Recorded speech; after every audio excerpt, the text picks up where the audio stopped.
his children, try to walk and to pick him up, because he could not accept that kind of impermanence principle that happened to his physical body. But if he accept that, yes, because life, this is a part of the life, this is the reality of my physical body, he could have that kind of contentment. You got that? So the point for him to be happy, to be peaceful, is to have the right view about impermanence for his physical body. You see that? So that he can remain in the neutral point, instead of hating even with his body. Some people, they even hate their body. They want to commit suicide. They want to kill. They want to harm their body because of the wrong view about their own body. Right? And especially for the teenager, they look up with the model. They're not satisfied with their own body. I think most of you or many of you know this fact, right? Especially you have the young children, right? So the first thing the Buddha mentioned is that you have to have the right view about impermanence principle. You got that? And the second one is suffering. That we can discuss about the first literature, the suffering, or the suffering, or this contentment. You got that? So I don't need to explain more about this now. And the next one, things come and go. It's similar to things come and go. It's similar to impermanence, but that's a beautiful way. And last thing, important. This is important. It's pretty important. We need to transform the attachment to the ego.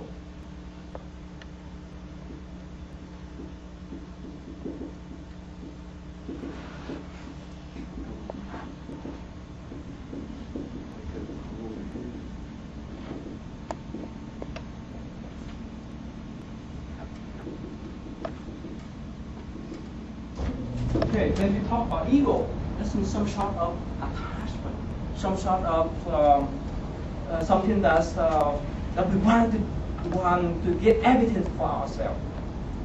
It's an opposite way with the compassion that we discussed later on. Okay, so as long as we have the right view about the permanence, about the suffering physically, mentally, about things come and go, about we need to transform the attachment to ego. Let me explain a little bit about this one. Now, why we have a lot of stress? Why we have a lot of depression? Why we have a lot of anxiety? We can contemplate about ourselves because of attachment to ego. Let's say if we put a lot of expectation on our children, especially this happened to our Asian people. The parents, most of them have too much expectation about their children. They want their children to be a doctor, they want them to be engineer. In general sense, they want their children to be good people. Yeah, of course, this is good expectation, but sometimes, because I have a lot of followers, the Buddhist followers, the young people, sometimes their parents want them to become doctor, but they don't want to become doctor. They want to become artists. They want to become engineer. They want to travel around. It's an opposite with the wish of the parents. And the reason why the parents have too much expectation on the children because what? Because they want to be proud of their children. If their children, let's say in the future, if their children achieve to the position that they like, being a doctor, being the president of a big company and so on, they're proud of the children because of this one, attachment to ego. Right? But if they don't have attachment to themselves, ego, right? They can let their own children to choose their own career. See that?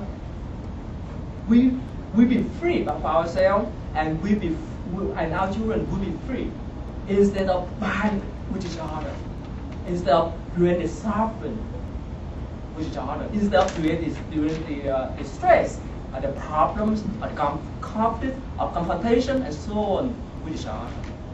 And it's happened to wives and husbands. Why don't you get another jobs? You earn more money, and so on, right? That's because of attachment. We want to have more and more. So we need to transfer this attachment to ego. When ego just means attachment to ourselves, to have self benefits, not to concern about others. You got that? Okay. The next one, after we have the right view, like before we go out, before you drive the car to New York, you need to know the direction. You need to learn the map, or you need to search for the Yahoo map, right? to drive from here to New York. You need to have a clear mind, right? You have to have clear mindset about the destination that you want to go. That's the reason we have the right view. Now the next one, if you just say, "Oh, I have the map, I don't need to go," just useless. So you have to have the right intention.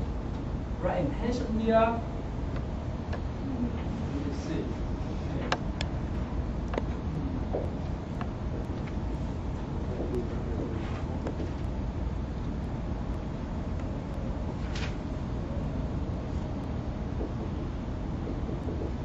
Okay, right intention here has three parts too.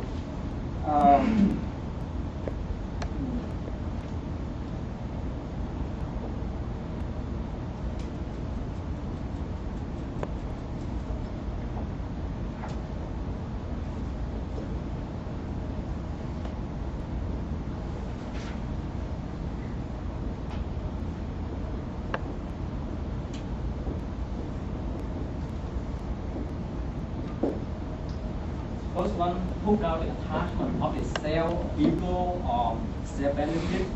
The second one is goodwill.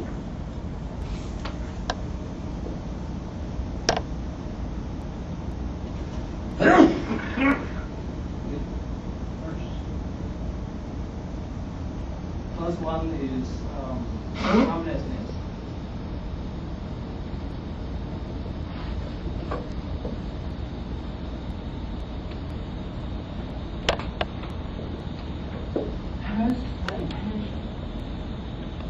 We have too much wrong intention ourselves. We have why we say wrong intention? Because most of the time we want to get something for ourselves, not to concern about other people. The reason why the parents expect too much for their own children because of the attachment to themselves. If they respect their children, if they respect their spouse, if they respect their friends, they would let others to choose their own path. You got that? So in order to have the peacefulness and mindfulness, we have to have this kind of right intention. Put down or transfer the attachment to ego, like self-benefit. You got that? Okay? The next one, goodwill.